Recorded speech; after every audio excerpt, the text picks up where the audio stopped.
Hello everyone, welcome to our YouTube channel, The Legal Playbook. Today we are going to start the next lecture series on the MCQs of Trade Union Act 1926.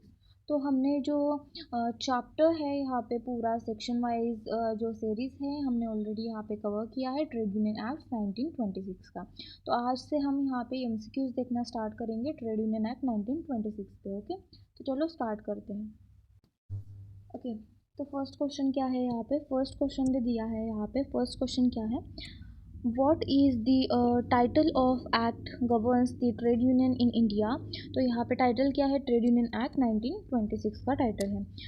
Which regions which regions does the trade union act 1926 apply? कहाँ पे होता है?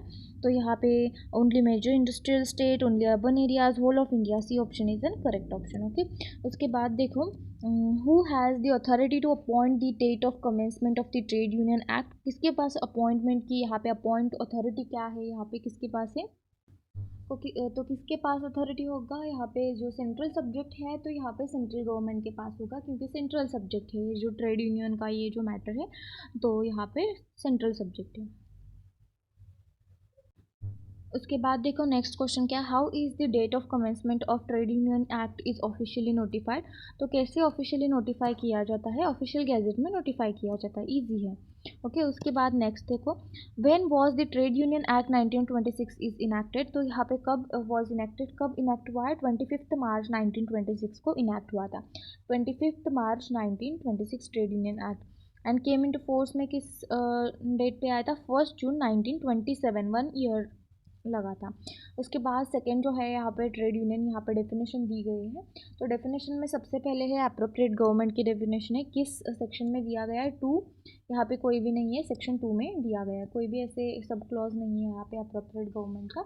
तो यहाँ पे कौन सा option correct होगा? क्वेश्चन देखिए यहाँ पे, when does the central government become the appropriate government under the trade union act 1926? तो कब सेंट्रल गवर्नमेंट अप्रोप्रिएट गवर्नमेंट बनेगी अंडर ट्रेड यूनियन एक्ट 1926 में? कब यहाँ पे बनेगी? तो कौन कौन से ऑप्शन है यहाँ पे? सबसे पहला, trade union is government of employee. Second option, when the trade union operates in more than one state. तो एक स्टेट में होगा तो स्टेट गवर्नमेंट आएगा ना, ऑब्वियसली स्टेट गवर्नमेंट आएगा ना। और मोर देन वन स्टेट आएगा तो यहाँ पे क्या होगा? मोर देन वन स्टेट के लिए सेंट्रल गवर्नमेंट आएगा। उसके बाद देखो एग्जीक्यूटिव का क्या है यहाँ पे? एग्जीक्यूटिव क्या दिया गया? What does the term executive refer to under section 2A? तो सेक्शन 2A में जो एग्जीक्यूटिव है यहाँ पे क्या रेफर करता है? मैनेजिंग बॉडी है। एग्जीक्यूटिव है वो क्या है? मैनेजिंग बॉडी है। देखो आंसर है क्या? सी ऑप्शन में दिया है, managing body of the trade union. Executive क्या होगा? मैनेज करती है बॉडी, लॉज नहीं बनाती है। तो लेजिस्लेटिव क्या आएगा? लॉज बनाती है। ओके, तो एग्जीक्यूटिव कौन आएगा? मैनेजिंग बॉडी, कॉमन सेंस है। ओके, उसके बाद देखो ऑफिस बियरर कौन है यहाँ पे? Who among the following is not considered as an office bearer under section 2B? जो 2B है इसमें क्या दिया है? ऑफिस बियरर की डेफिनेशन दिया है। तो सब आएंगे यहाँ पे, सेक्रेटरी आएंगे, ट्रेजर आएंगे, प्रेसिडेंट आएंगे, ऑडिटर नहीं आएगा। ऑडिटर को छोड़ के यहाँ पे बाकी सब है वो क्या आएगा? यहाँ पे ऑफिस बियरर आएगा। ओके, तो यहाँ पे क्या बोला है? Any member of executive but not an auditor. कोई भी मेंबर हो सकता है एग्जीक्यूटिव का जो ऑफिस बियरर होगा, 2B में दिया है, लेकिन वो क्या नहीं होगा? ऑडिटर नहीं होगा। उसके बाद जो प्रिस्क्राइब्ड है as per provided under the act, जो रूल्स एंड रेगुलेशन प्रोवाइड किए गए हैं अंडर द एक्ट, उसको हम प्रिस्क्राइब्ड बोलेंगे। तो option C is an correct option. उसके बाद रजिस्टर्ड ऑफिस की डेफिनेशन कहाँ पे दी गई है?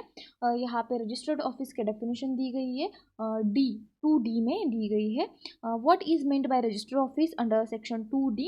Any branch of office of the union, the office of the registrar, the head office of the registrar under the act। तो option C is an correct option, head office of the registrar under the act. उसके बाद देखते हैं हम next यहाँ पे register trade union क्या है? रजिस्टर्ड ट्रेड यूनियन क्या है? The trade union that legally registered under the act, उसको हम ट्रेड यूनियन बोलेंगे। Registered under trade union act में जो रजिस्टर्ड है लीगली, उसको हम ट्रेड यूनियन बोलेंगे, रजिस्टर्ड ट्रेड यूनियन बोलेंगे। उसके बाद क्या है? सेवेंथ जो है यहाँ पे, सेवेंथ में क्या बोला है? Who appoints the registrar of the trade union? तो रजिस्ट्रार को कौन अपॉइंट करेगा? रजिस्ट्रार की डेफिनेशन कौन से सेक्शन में दी गई है? 2F में दी गई है। 2 एफ में रजिस्ट्रार की सेक्शन यहाँ पे डेफिनेशन दी गई है। तो कौन यहाँ पे रजिस्ट्रार को अपॉइंट करेगा? ऑब्वियसली यहाँ पे अप्रोप्रिएट गवर्नमेंट अपॉइंट करेगा। ओके, सेक्शन 3, अंडर सेक्शन 3 में रजिस्ट्रार को अपॉइंट करेगा। उसके बाद नेक्स्ट देखो, who is considered the registrar for a trade union working in the Tamil Nadu. तो तमिलनाडु में वर्क कर रहा है, तो तमिलनाडु में वर्क कर रहा है तो registrar appointed for Tamil Nadu, Tamil Nadu को स्पेसिफिक एरिया के लिए अपॉइंट करेगा ना। उसके बाद ट्रेड डिस्प्यूट जो है यहाँ पे, trade dispute includes the dispute between, तो यहाँ पे trade union includes the dispute between, trade union में क्या, workman employer, workman employer employers. अगर आप यहाँ पे ट्रेड डिस्प्यूट की यहाँ पे अगर डेफिनेशन देखो 2G में डेफिनेशन है, आपको याद रखना है, उसी में वर्कमैन की भी डेफिनेशन दी गई है। तो देखो आगे वर्कमैन, सी ऑप्शन करेक्ट है। उसके बाद वर्कमैन देखो, trade dispute must be related to employment, non employment और condition of the labour, C option. उसके बाद है वर्कमैन की definition, under the trade union act who are considered as an workman, all person employed in the industry regardless of the employer. Okay, C option is an correct option. ये किसमें दिया है? 2G में ही दिया गया है। उसके बाद 2H देखेंगे, ट्रेड यूनियन की डेफिनेशन दी गई है। तो ट्रेड यूनियन की डेफिनेशन क्या होगी यहाँ पे देखो, relation between same employer employee, मतलब workman employees, workman employers, workman employers के बीच में जो डिस्प्यूट है उसको हम ट्रेड यूनियन बोलेंगे, सॉरी ट्रेड डिस्प्यूट बोलेंगे। Which of the following is also included in the definition of trade union. तो यहाँ पे फॉलोइंग कौन सा ट्रेड यूनियन की डेफिनेशन में आएगा? फेडरेशन ऑफ ट्रेड यूनियन में आएगा। उसके बाद नेक्स्ट देखो, यहाँ पे प्रोविज़ो जो है, एक्सेप्शन दिया गया है। कौन सा एक्सेप्शन प्रोविज़ो है यहाँ पे? प्रोविज़ो जो है यहाँ पे 2H का जो ट्रेड यूनियन का प्रोविज़ो है ना, उसका दिया है। विच of the following is not governed by the trade union act. तो कौन सा है यहाँ पे कि not govern by the trade union? Agreement between employer, already यहाँ पे क्या किया गया है कि एग्रीमेंट किया गया है एम्प्लॉयर एंड एम्प्लॉय के बीच में कि आगे जाके जो कंडीशन ऑफ एम्प्लॉयमेंट क्या क्या होगी, कितना पेमेंट होगा।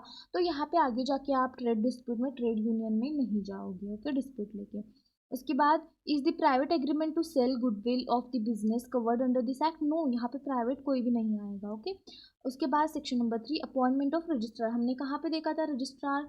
यहाँ पे कहाँ पे देखा था रजिस्ट्रार जो है, यहाँ पे डेफिनेशन रजिस्ट्रार की 2F याद रखना है, 2F रीड करना है सेक्शन 3 से। Who appoints the registrar of the trade union for each state? को कौन अपॉइंट करेगा? अप्रोप्रिएट गवर्नमेंट करेगा। What is the role of additional and deputy registrar? का रोल क्या है यहाँ पे? They assist the registrar under the registrar supervision. Additional and deputy registrar assist करेंगे। ओके, उसके बाद देखो, who decides the power and local jurisdiction of the additional और डिप्यूटी रजिस्ट्रार? का कौन डिसाइड करेगा? The appropriate government by issuing an order. Appropriate government का बहुत ज़्यादा रोल है। व्हेन डज एन एडिशनल और deputy registrar act as an registrar for trade union? तो यहाँ पे अभी option is an correct, when they work in area with where the union register office is located. उसके बाद देखो, can there be more than one additional और deputy registrar appointed for the state? Yes, यहाँ पे कर सकते हैं। Number of members required apply for registration? 7 और मोर मेंबर होने चाहिए।